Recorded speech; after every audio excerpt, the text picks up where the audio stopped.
If I remember. Yeah, so welcome all of you wonderful, beautiful souls. It's great to see you. And I am here with a new beautiful soul that I've just met. Her name is Susie Carter. And she's going to bring to us some information about how to create wealth through our businesses. And yeah, anything else that you want to say about that, Susie? I think it was a great launching point, right? My clients deemed me the profit coach. I didn't give myself that because I help businesses make money, right? Because I know that we've got to make money to keep doing the things we want to do in the world. And so we all have this deep passion, this deep mission to make a difference. And then we want to be financially rewarded for that mission. So girl, I make math money. I think math is money and money is fun. Nobody likes to do the math, but let's make it fun so we can be okay with it. Charge what you're worth, right? See the value that you bring and contribution you bring to your communities, and let's all make some money at it. Yeah, awesome. So as you know, those of you that are joining us, that I love to just bring truth and things that can help assist in our evolution and joy. And I actually, part of the reason I wanted to bring you on is I think that there's still a misnomer that exists that you can't have money and be spiritual. And I do think that that's changed a lot, but I actually think the opposite, that in order to be spiritual, the more you can have abundance in your life, it allows you the freedom and the flexibility to explore your spirituality and your journey. Yeah, I think a lot of times we have, money is a bad word, sales is a bad word, closing is a bad word. But, I learned that early on that if I don't, I can't contribute to my community. I can't contribute to my family. I can't, support whatever organization I'm supporting. I support abused kids, battered women, right? And do my tithing with my church. I'm very spiritual in my own journey. I believe that my gift from God, Cynthia, is my life. And my gift back to God is what I do with my life. Like I have a responsibility, and raise my children in that same thing. We have a responsibility. We're here to make a difference. What is that difference that you want to make? And I think a lot of the clients we work with have that drive, and then somehow made money a bad word, or profitability a bad word, or like I can't be that spiritual person and be financially abundant. But we all know, right? I don't want just crowns in heaven, right? I want my jewels here too, so that I can continue to do that good work I'm supposed to be doing. Yeah. So do you think that that some people maybe just weren't meant to, that maybe they were meant to have other things in life and maybe not meant to have money? No, girl, I grew up poor. I've been both. I've had no money and have money. I had to learn the system of money. I had to learn, afraid to charge what I was worth, right? I'm a servant leader. One, right? I see that in all industries. Yeah. All industries, right? I want to serve. And there's this like dirty word. If I'm doing my work, if I'm doing my purpose, then it feels wrong to be paid. And so I had to have a whole mind shift and a whole shift the way I believed about money, the way I think about money. We have inherited beliefs from our parents and our grandparents and our aunts and our uncles, and the community that you're in. If you're in a religious community, we all have these beliefs that we're dragging, but I didn't choose them as a kid. They were just handed down consciously and unconsciously. You have generational beliefs that have been handed down, like it's hard, money's hard. Like if you speak to people that I grew up with, there is none, don't ask, right? Money doesn't grow on trees. And so I had to shift that to go, well, what do I believe about money, right? And I've always been great in the beginning, I was great at creating it, right? Because I grew up with 9 brothers and sisters, Bobby, Ronnie, Stevie, Terry, Joni, Shelley, Susie, Kelly, Debbie. My dad was in the military. My mom was a seamstress. So they were blue collar workers. And what my dad did give us is he said, so you can make whatever money you want. Just go get a job, go work for it. And so from 10 years old, if I wanted something, I had to go work for it, right? Go clean houses, go wash windows, go do yard work, right? I did everything that I could do if I wanted something, if I wanted a bike, if I wanted a moped, if I wanted a car. That was my trajectory of travel, right? Let me get out of the house. And so I shifted my belief around money. Now, it took me a hard time to accumulate it and keep it. It went through my fingers as fast as I could get it. So that was another discipline I had to learn, in Can I my stop you right there too? Yeah. Sorry. So it's interesting because I think that's a very common also misbelief or a belief that you have to exchange your time for money, because all of those jobs you were doing in the beginning required you to go out there and quote unquote work hard. Yes. Yeah, that was a huge breakthrough I had to have. I don't have to kill myself to make money, right? And I didn't really get that distinction until I was in my 40s. God gave me this cosmic boot. I call it a cosmic boot, right? Where I was in multiple car accidents. And the last car accident I was in, I had to have neck surgery and back surgery. And I was literally out of work for a year. And I was going to say, where did the shift happen? Sounds like that's it. That was the biggest shift. I had to, I've always built a business to sell it. I've had 10 companies and I've built them and sold them, but I was always at the helm, right? I was always the superstar. I was always the biggest generator. And when I had that car accident, it was in 1999. And then 2000, I took 2000 off. My company grew 30% without me, right? So I couldn't work anymore. I was on 10 pain pills a day and a morphine patch. And so my team was like, you're not making any sense. You need to go home and take care of yourself. So apparently I was cuckoo, right? Sorry to interrupt, but look at your baby. What's your dog's name? I know his nickname is JP. For just puppy, JP. I love it. I love this story. I do want to roll back and start with some of the juicy stuff. And then I think I do want to hear the rest of your story and how you came to all these awarenesses, and then give even more tools at the end if we could. Absolutely. So the question that I have is, if you only had one idea or one tool that you could impart on everybody, regardless of whether they were business owner, entrepreneurial, what would be the one thing that you'd want to give or impart on everyone? Well, I think it starts at the beginning with your, money blueprint. Really, what are those beliefs that you inherited, right? Because I inherited these dysfunctional beliefs that kept me in that time for money, that kept me, you can only make so much and you can't make money without a degree. And I didn't have a degree and I wasn't smart enough, and who would listen to me? So I had this journey of self-value. And I see a lot of entrepreneurs, because we work primarily with entrepreneurs, that self-value, they want to do the work, but they're not charging what they're worth. So step one is, let's get clear on your money mindset and let's create a new money mindset. So I completely reinvented my money mindset. When I first did it, it felt like pie in the sky. It felt like woo-woo, right? I'm like, okay, possibility, abundance, this sounds a little cuckoo pants, but it allowed me to focus on what I wanted. And I started with a really simple prayer, Cynthia. And the prayer was, I'm prosperous, I'm prosperous, I'm prosperous now. All that I have, all that I love, blesses and multiplies. Every time I got a check in, every time I got payment in, I would say my prayer. Every time I would write my bills, I would say my prayer. Every time I paid the IRS, I would say my prayer. Right? So every time, if I had, went out to dinner, saying my prayer that I'm prosperous and there's abundance and all that I have, all that I love, blesses and multiplies. Right. So I started that very simply, right? To go, I've got to shift. I'm broken. I don't have enough. There's never enough. That was, one of the biggest conversations, is the not enough conversation, right? And we all have it. You're not pretty enough. You're not smart enough. There's not enough money. You're not doing it right. The enough conversation can be debilitating and self-sabotaging.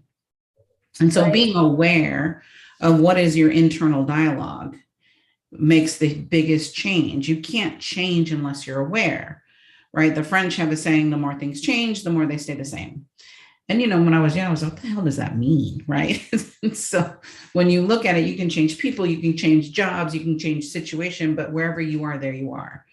And so if your mindset around money is lack and there's not enough, it doesn't matter. I have a client that I got her personal income up to $500,000 and she still was broke because she spent, 500,020, right? So she had this broke mentality that I couldn't break through. I can't do the work for somebody. They have to do the work themselves. Right. Right. And I teach business tactics and financial tactics, but if I don't address that, and if I don't address what is your relationship with money, healthy or not healthy, what is your spending patterns, what do you value, then I don't care how much money. That was the biggest lesson for me, is she said, oh, when I make this much, I'll be happy. When I make this much, I'll, 100 grand, I'll be happy. 200 grand, I'll be happy. $500,000, I'll be happy. Dude, you got $500,000 that I'm paying you every single month and you're still broke. Right? She wouldn't have a retirement strategy if I didn't put that in place for her, right? She just spent everything that came in. And I see that a lot with entrepreneurs. They're using their business and they, only 1.7% of entrepreneurs hit the $1 million mark. First of all, that's so I saw that because I know that what's the percent, like quite a big percentage of businesses fail, right? That 80% in the first 5 years. And in the online world, it's in the first 2 years. Right? Because it's too hard. They don't have the tactic and the strategy. So in the online world, it's 2 years. And in the physical world, if you have a brick and mortar, it's 5 years. And the reason I say it's 5 years because we all have to sign 3 to 5 year leases, right? And then by the end, they're like, I'm done. I'm not renewing that lease. Right?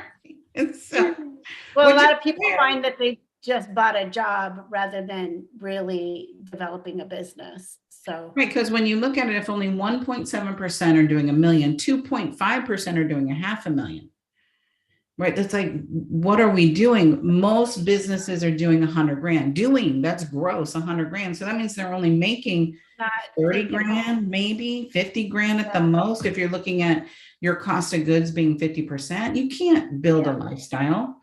Right. For that. I mean, I'm born and raised in California. That's poverty level in California, right? To go, what do you need to generate? New York poverty level, Florida poverty level.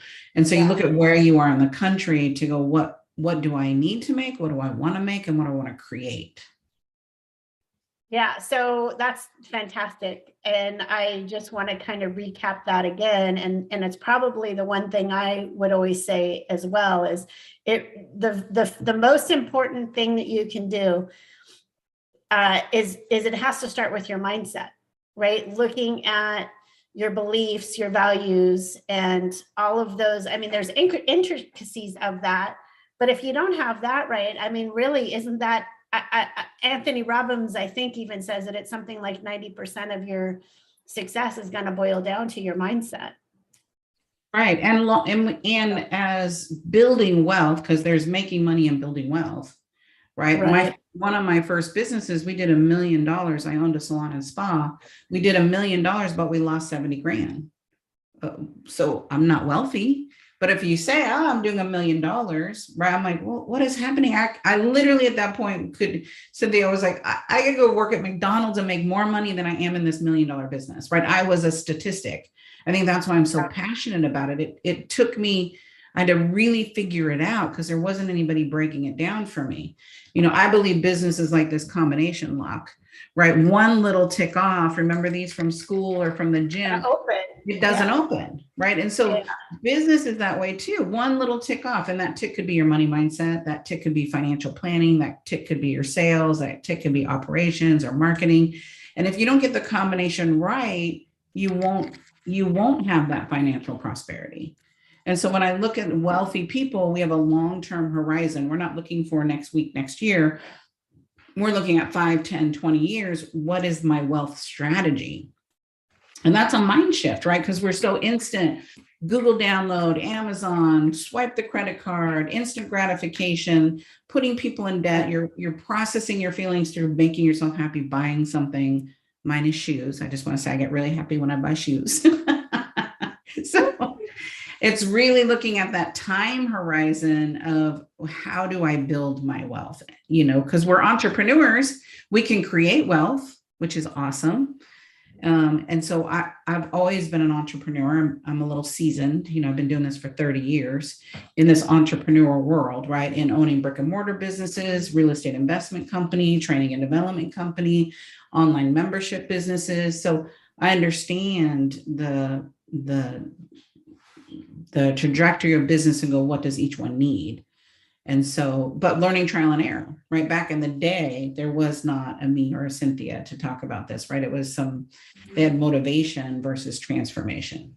Well, I think you just made the case for coaching and why somebody would want to work with you, though, because, right? I mean, if you're just trying to fumble around and figure it out, and of course you can read books and all of that, but if you have somebody that can help you figure out, okay, how do I get from point A to point B? Even if you have hurdles along the way, you're going to get there a lot faster with somebody that knows the potential pitfalls, or can look at your combination lock and go, well, all you need to do is adjust one digit. And right.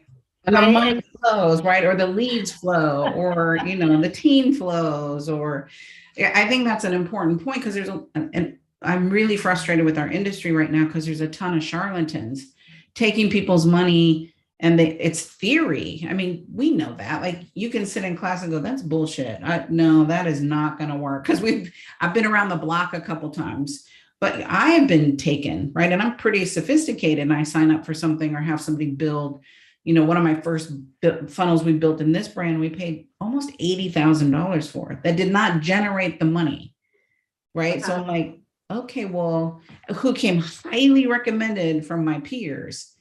And they go, well, I don't know how to do that. That's supposed to be your job. I'm the Pied Piper. I'll get everybody there, right? I can convert them live, but this is your job, So it's scary when you think about so many people talking about should do versus does it really work, and especially now in our environment in the world. I think the pandemic, you had to shift your business, and now there's another shift happening in the business. Right. People are fatigued, and they're tired, and they're money fatigued, and they're Zoom fatigued, and they're people fatigued, and they're isolated fatigued, to go, how do I speak into that now? And if you're not pivoting, if you're not changing your combination lock as the environment changes, it's going to leave you behind. There was a research that said 66% of businesses closed their door through this pandemic. 66%. That's crazy. Now, there's also a surge of new businesses starting. But if we look at statistics, are they going to last 2 years? To go, well, who's going to help that? So there's a lot of opportunity, and wealth is built in times like this if you have your plan and you're going with the flow. Yeah.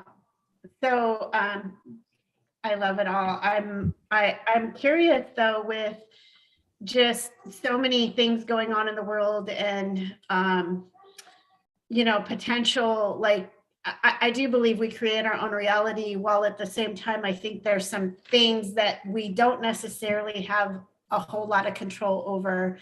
How do we pivot when we're not 100% sure of, gosh, are we going to go into lockdowns again? And what I'm saying? Like, there's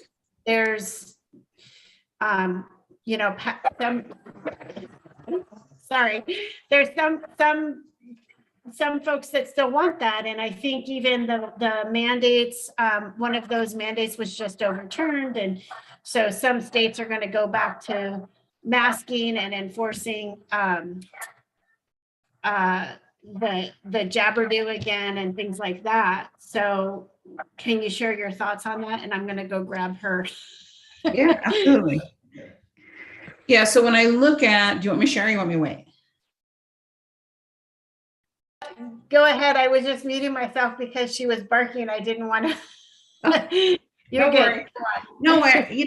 Dogs are like kids. Everybody's got them. If you love them, you love them, and you want to take care of them. They're like kids, or they annoy you, they annoy you. I'm a dog person, so you're okay. Right. They bring us happiness, especially in this lockdown period, right? Which is what we're talking about. And so right now I'm seeing a shift again to go, how do I reinvent my business? And we're constantly doing it. I'm constantly doing it with my clients. I'm constantly doing it with myself. 2008 is a very great example of that. There were things in the world that happened in 2008 that the consumer didn't know. And I was caught in that trap as well, right? I was heavily invested in real estate. My portfolio, I had money in stock, right? So when I look at in 2008, when the market crashed, I crashed. I was too heavily leveraged in real estate and lost about 10 million in assets in 2008. Now I'm feeling like an idiot. I'm feeling like a ding dong. I'm feeling stupid, but I didn't know all the other shenanigans that was happening on Wall Street and happening with the That's kind of what I'm government. talking about now too, is I think there's some shenanigans going on, and unfortunately, the average person doesn't really know exactly what that's going to play out to be. You do not know. So you really have to be lean and mean. So the first thing you want to do is look at your budget and go, how can I be lean and mean? So you want to cut the fat and leave the meat. Now, most people go, I'm going to cut marketing. Well, no, marketing is meat because I need new leads coming into the business in order to close those, right? So 30% of your business is going away every year, regardless of what you do, right? So 10%, they leave because they move, or they leave because they're done with your program. 10% leave because they're dissatisfied. 10% leave because they found another coach like me who's who can talk to them, and then you come over to my campus, right? And so if I'm not replacing that 30%, you will go out of business. And that's where you see businesses that have been in business for 10 years doing the same level of business. I say you've been in business 1 year, just repeating it 10 times, right? Because you're not looking at your combination, right? We're in the same thing, looking at the combination going, okay, hold on. We had a live event in March, didn't get the signups that we normally get. I'm like, what's going on? Did a focus group, tired, don't want to be on Zoom, right? They're a little fried. So I cut back on expenses and went, okay, I don't know how long this is going to last. I've got clients that are in the queue. I've got sales that are in the queue. Like how can I bring my expenses down to match? And then what marketing strategy do I need to do to bring those new leads in? So I have this spreadsheet, Cynthia, it's called the cash calculator. Simple way to determine how many qualified leads you need in your business every single day, every single week, every single month to hit your revenue goals. The bigger the revenue goal, the bigger the lead. Now, when I say leads, I'm saying qualified leads, not fans. Social media is fans. That's not leads, right? We all know that you might have 5,000, 10,000, 100,000, whatever, but they're not buyers. I need to be in front of buyers. So you'll pay more for those leads to come into I call it a campus, come into your business and go, what am I going to do with those clients? So I know from my business, I need about 350 leads a month qualified to come into my campus. So we're looking at those leads every single month going, are they qualified, not qualified, right? And qualified to me is first, I got to love and adore you. I don't want to push people uphill anymore, Cynthia. I don't know about you. I'm trying to be more invested in your dream. You got to love and adore me and love my coaching style, and you got to be able to swipe that credit card. Now, we have a really detailed avatar, but if I boil it down to the simplest thing, is I want to serve people that want to be served, that want to change, that want to grow their business, that want to take their business to that 7-figure and make a profit, right? I don't want you to be like me and have $1 million and lose 70 grand a year. Right now, that was almost 20 years ago, but I had to learn that. And I'm an advocate of, if I learn it, I'm going to teach you, Cynthia, because I don't want you to do that. Right? I don't want this information to go to waste, because it's like, wow, how does that occur? I'm just looking at your wealth is your birthright, and I love that, because I think that's a truth, and that goes back to the mindset. So that's good stuff. Yeah, I created that because I had to shift my own mindset, right? Because I thought it was for those other people. I was born on this side of the tracks. You were born on that side of the tracks. Like there were some tracks, to go, wait, the deservability. It's like, no, it's our birthright. Each of us. It's not for some of us. It's for all of us. And so to really own that, right? I've done prosperity thinking and law of attraction and all that work to clear my mindset out, to go, how do I attract this? Because what you think about, you talk about, what you talk about, you bring about. And so what I was thinking about was broke. What I was talking about was broke. What I was talking about, there was no money.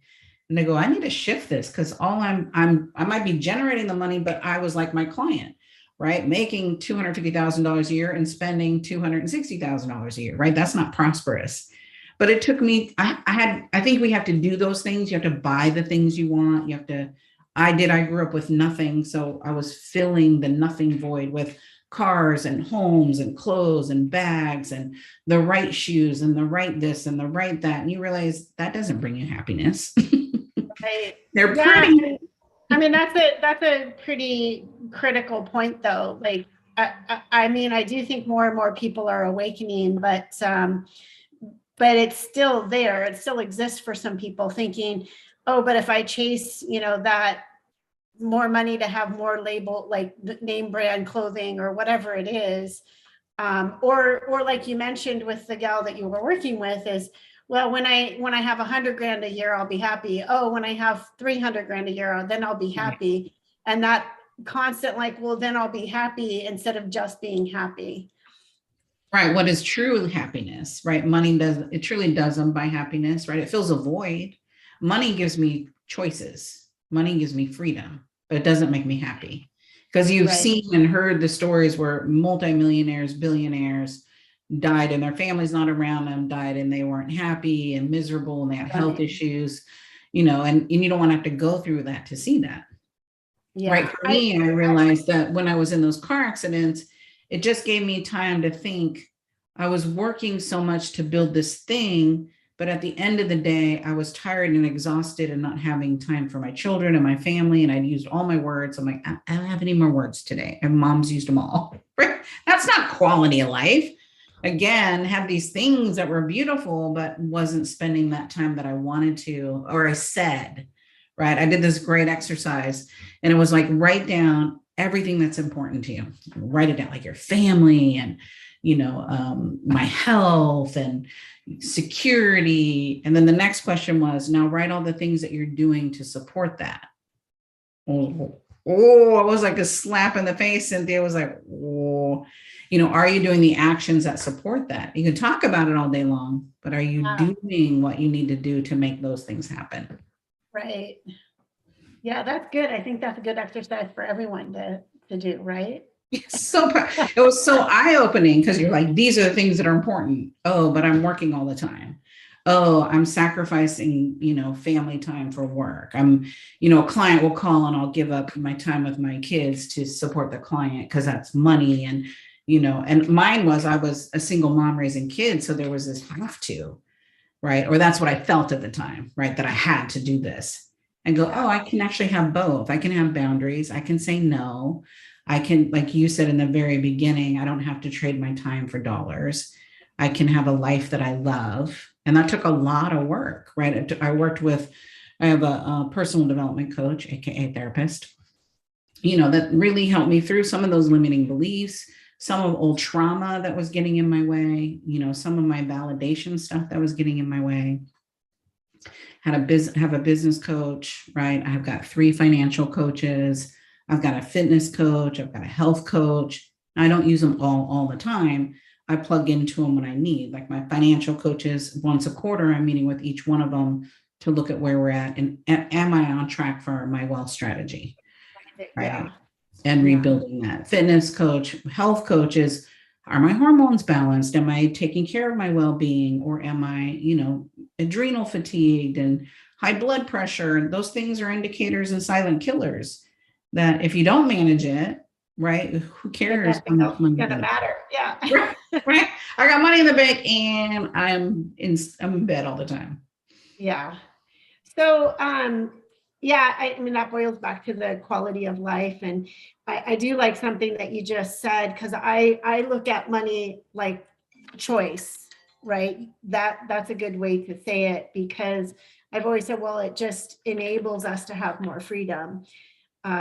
But I think choice is a better word for it. But did you grow up that way, or did you create that for yourself? I think that's a huge for me, I think I created that. I mean, I did a lot of, for me, I did a lot of just hypnosis and, training my subconscious mind to believe that abundance and wealth is my birthright. Like, yes. And also breaking through the barrier of knowing that I'm worthy. Like, that's something that I mentioned. I hear that in all different industries where somebody will say, well, I don't really charge as much as I could because, and they have a reason for it. Yeah, but there's no reason for you not to, because if you're really bringing that much value to people, then you should actually feel great about that it's an exchange of the energy. I know that for the clients that I work with, that I've helped them to achieve more than they would have without me, or with somebody else for that matter. So I don't have a problem charging more than others. Like, I don't even compare that. So, well, I learned a lesson, early on, probably in my 30s, right? I owned a salon and spa, and a client said, "Oh, I'd love for you to do my hair." So that was my vocation, right? I was a hairdresser in the beginning through the 80s and then into 2000. And I'm like, "Yeah." She goes, "Well, how much do you charge?" And I'm like, $45. And her face was like shock and awe. And I'm like, "Oh, I'm too expensive." And she goes, "Susie, why are you so cheap? Aren't you any good?" I was like, oh, I was like, "No, I'm really good." She goes, "Well, I'm used to paying $70. And that was the day for me. I'm like, you always hear you can charge too much and lose clients. Well, nobody told you can be too cheap and lose clients, right? The perception of what am I paying and what's the value? And me as a consumer, yeah. Right. I'm in San Diego right now. I was looking for Airbnbs and I'm like, $105 a night. Where is this? Right. To go in San Diego, that's really cheap, to look at, well, what am I used to paying? What's the value? What's my perceived value? And am I getting that perceived value? So it's not how we come up with our pricing, Cynthia, as we go, how much does Cynthia charge? How much does Susie charge? How much does Bill charge? Oh, Cynthia charges 5,000, Susie charges 10, Bob charges 4, I'm going to charge 6,500. And the reality, that has nothing to do with what you should charge. Yes, you're doing market research and looking at what everybody else is charging, but my overhead and Cynthia's overhead is completely different. My marketing budget, her marketing budget, completely different. Pricing is based on all those expenses plus your profitability. But we don't put profit in our pricing. We go, "Oh, profit's left over." Well, we know that. There's no money ever left over. So I think it's looking at from strategic to go, what should I charge, right, to cover my overhead? And we set our prices when we begin and we don't really raise them. And so you're working in an old pricing model that's bankrupt, right? From last year, the year before, when the industry was different. And to go, "Oh, you're like my business." You think about that, one of those first businesses, it was a slow bleeder. Right? I was slowly going out of business, but I was in this delusion that I'm $1 million business. So that's exciting. Yeah, but you're losing money every month. That's not exciting. You're not. Right. And cash flow is tricky, right? Because your cash flow makes you think you have money. And then you get your P&L and you're like, how come it says I don't have any money? Because you don't. And I think I share that stuff because people go, "Oh, you have it all handled." I have it all handled because I've had to learn it the hard way. I had to go through that and realize, oh, there's something I'm missing. Well, so speaking of, what do you think is your biggest lesson that you had to learn in business? That's a good one. So I would say trusting my team, building a team, and what's the highest income producing activity only I can do. And so finding an amazing team around you and let them do their job. I'm a little bit of a control freak, right? And so I'd hire these amazing people and then I would micromanage them.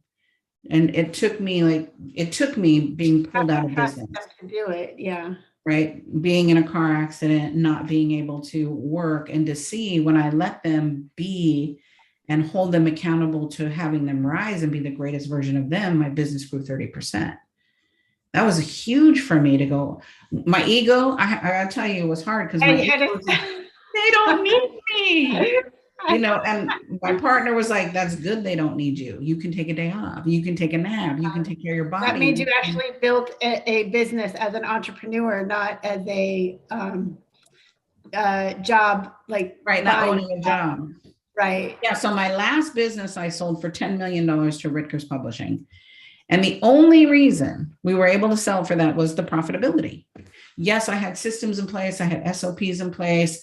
I was organized, right? I've always had that side in my business, but the other business didn't have as much profit, right? So we didn't sell it for as much. So I learned when I sold the salon and spa, we had profit, but we didn't have the kind of profit I had in the training business. And so I went, okay, you're going to sell a business based on profit, not gross sales. Gross sales are great, right? They're looking at gross sales. They're looking at that brings credibility, but you're going to be paid on profitability, right? You're going to be paid 2 to 10 times your profitability, depending on the industry that you're in, which nobody tells us that stuff, right? And so I'm like, okay, I got to show profitability, right? And so that allowed me to sell my business for millions and be able to reap the reward of all that hard work. And so when I look at business, Cynthia, business is a formula, business is strategy. It doesn't have to be hard. And this is trained. I wasn't born this way, right? My original vocation was I was a hairdresser, so I'm a creative. I had to learn all this stuff. I was building these businesses because I'm like, oh, open a business. How hard can that be?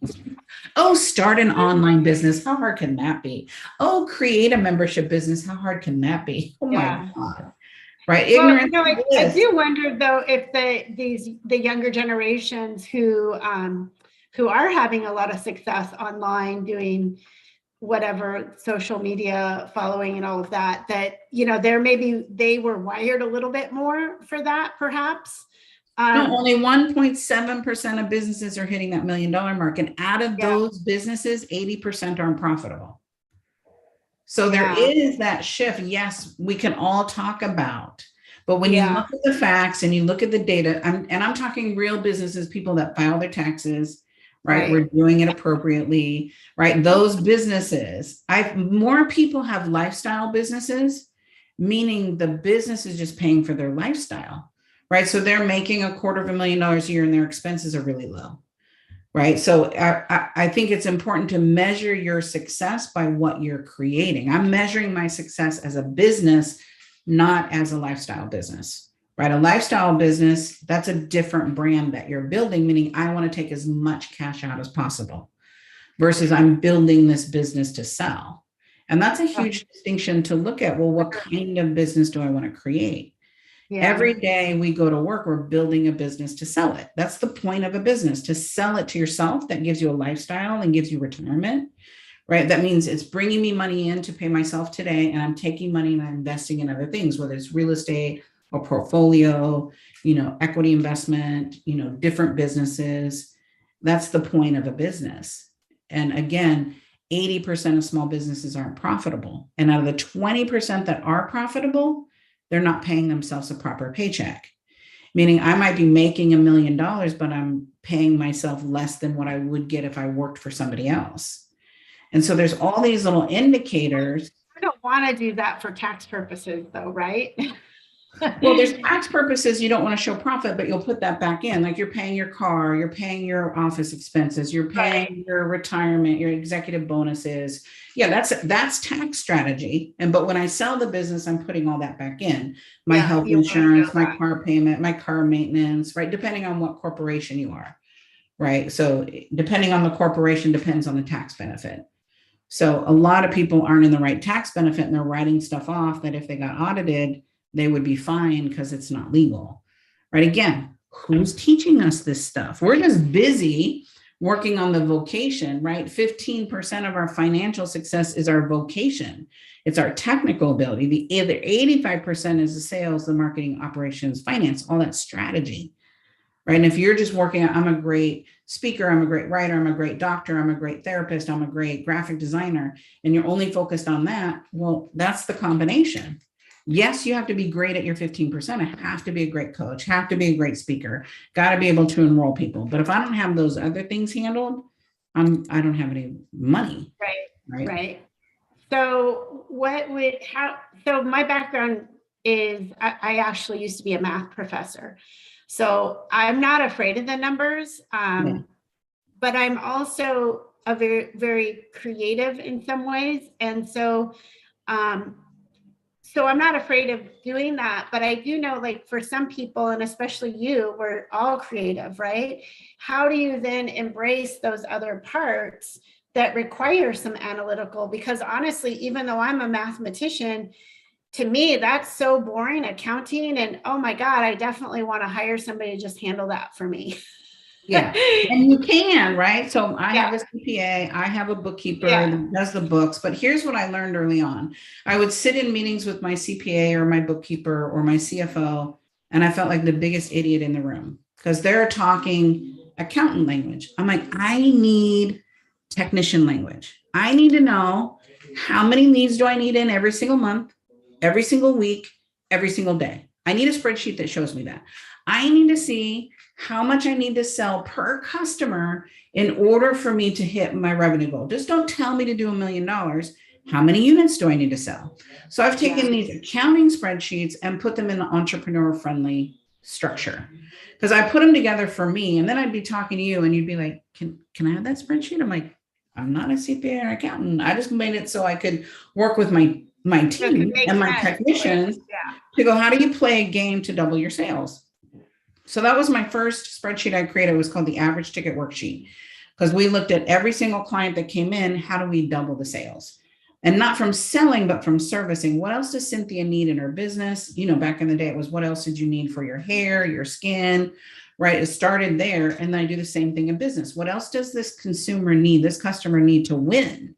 And what programs do I have? Or what joint ventures can I create? Because I don't want to do everything. But if my client can work with you and I get a rev share, awesome. What do you do? And how can I refer those clients to you for a rev share, right? So that's multiple streams of income. So math is very creative. Like Mr. Syverson in 10th grade told me never to get a job that had to do with math. Like if he knew what I was doing every single day, he would be like, how? And I said, well, I'm a little smart ass, Cynthia. I'm just going to say that out loud. I said, Mr. Syverson, first of all, why are you putting the alphabet in math? Because that makes no sense. I'm not. You're confusing me with this alphabet stuff versus let me just do math. And the reality is we have calculators now, we have spreadsheets now, right? It's so different than when we were coming up, right? There's so many tools that can help us. So I utilize those tools. I speak entrepreneur language. I'm very analytical now, but I had to build that muscle, right? And creatives are incredibly intelligent, but we were never told that coming up because creative wouldn't pay the bills. But once I figured out that math is money and money is fun, and that math is creative, because I create millions every single year, predictable every single year. You can't tell me that's not creative, right? I'm not just looking at a spreadsheet. I'm creating the spreadsheet and going, I'm going to create this product and here's what it's going to deliver. And here's the result. And here's what we'll charge. And I run it through my pricing formula. So I have a spreadsheet that looks at my formula, looks at my cost of goods, look at what it's going to cost me, look at my profitability and go, here's what I must charge. Here's what I can charge. And here's my optimal price. So it gives me 3 pricing to work with.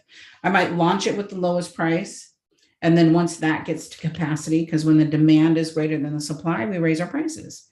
And okay, now let me jump it into this price and see, will the market bear, right? Or do I need to go, when I'm looking at my lead strategy, go find more people? Probably got to go find more people to take it to that next level. So when I look at it, it's about creating this formula so you can see. And I just like to play a game. How much money do you want to make, Cynthia? You want to make $1 million? You want to make 5 million? Let me show you how we can do it. Let me show how many customers we need. Let me show you what programs you need to sell. I find most entrepreneurs are too cheap and they're selling the wrong thing. There's so much hype and going, create a low-hanging fruit.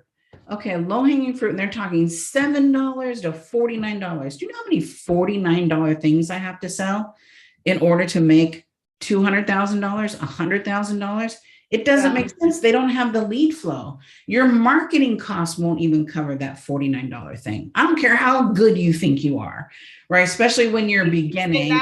The concept is that they get them into the funnel and then they upsell them into something and upsell them, right? Like, yes, but they don't have the sophistication, right?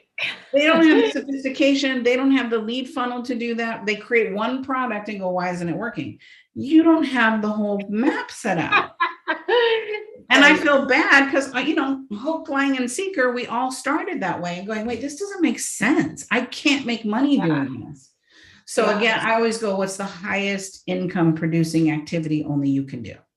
And that's where we start. You don't start with a low-hanging fruit. What's that highest thing that you can sell? Because then you need 1 customer, 5 customers at the most to really start ramping up your business.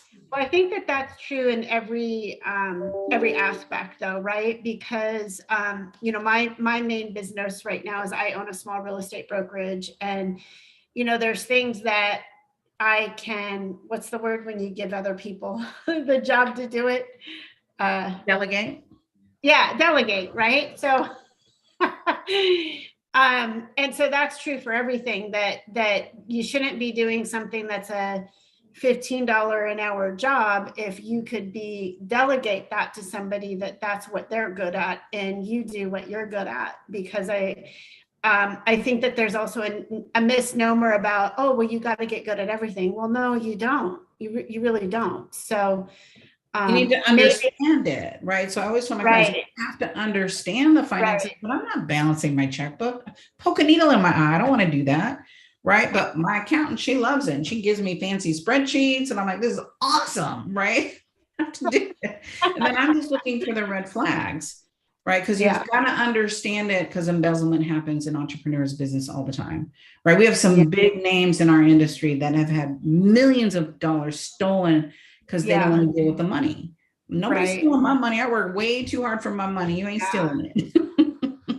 It definitely happens. So, but I think, again, it's more of being able to take a more holistic view. And even though you may be using your right and left brain, just having that holistic view of everything. And, I think that actually brings us to one of your questions is what would you say is the best personality trait or characteristic for somebody who wants to be an entrepreneur or take their business to another level? You have to have a high risk tolerance.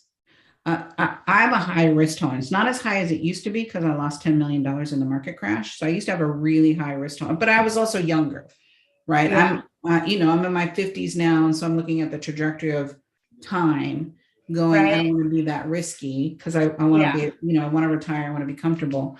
So, but you do have to have a risk tolerance, right? Right now, our risk tolerance, we're all nervous, but you still have to risk to go, I don't know what's happening in the market, but I know I need to keep the leads coming in. So that's risk to go, I'm going to spend $1,000, $2,000, $500, whatever the budget is to get these leads in to close. Where some people are like, I'm going to save that $500 or $1,000. Yeah, but then you don't have leads. So, you're spending it either in time or you're spending it in money, right? So I do networking, I'm on boards, every single day, there's some way I'm generating leads into my business every day, right? That's just part of the structure because I'm getting those 325 leads in my business every single month. So if I don't get those leads in, we don't hit our revenue goal. Like, it's a simple formula. And then if you get the leads in and you're not closing anyone, they're either, again, it goes back to this, they're either the wrong leads or you suck at sales. If you suck at sales, let me give you a script, right? If you're not comfortable with it, let me teach you how to do that, right? If they're the wrong leads, we tweak something in our advertising, right? We look at, well, I'm not just getting the right people into my community or my tribe. So it all comes down to a formula. We're just not taught as entrepreneurs. Well, what is that formula? What do I need to look for?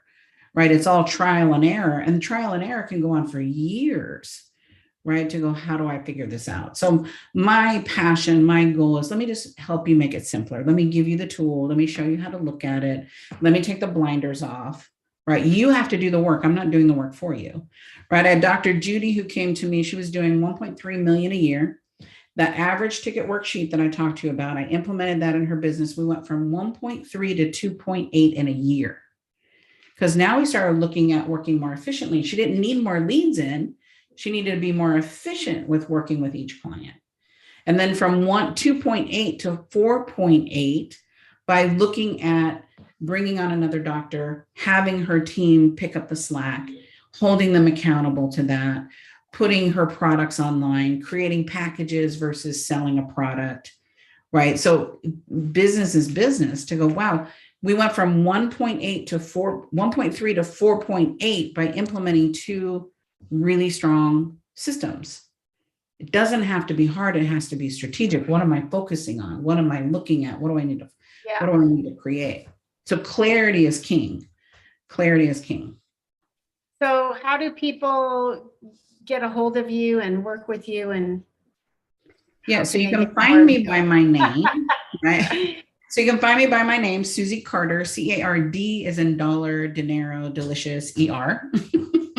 So my social media, my website, you can find me there, right? So when you look at my website, from there, you can download, I have an amazing business assessment that you can download to really assess where you're at in your business.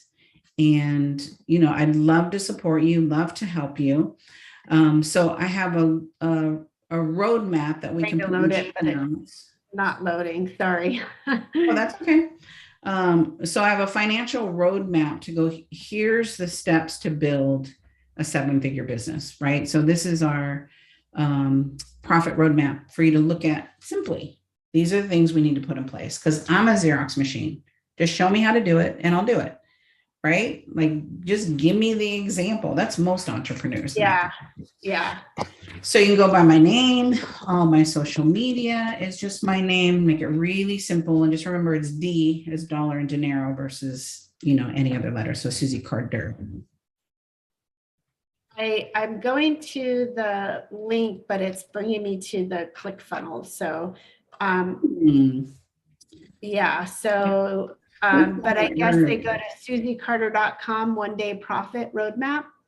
Is that it? Yeah, so I think some of the link didn't come on here. Let me put it back in there. There's a 2 that's not on the original one I gave. But we'll just go to the susiecarter.com and they can find it from there. Yep. Is that right? Okay. And then, you know what? We didn't even really, I suppose some of the content was about your book, but we didn't get a chance to really talk about Yeah, so I just came out with my 10th book called Power Your Profit. It was published by Simon & Schuster. And it's all about the journey that I took to build 10 multi-million-dollar businesses to $10 million companies and selling my business for 10 million. So it's the strategy of building that. And the book isn't in sequential order. I just want to say that it's written that way. But if you're stuck in finances right now and you're like, oh my God, that resonates with me, go to chapter 8, Math is Money, Money is Fun. If you suck at sales and you're like, Susie, that is my pain, go to chapter 6, right? Selling your services. I give you my $100,000 script that I close $100,000 clients all the time. I've been using this script for 25 years, right? It works. So yeah, wealth is your birthright. That's it. Love that.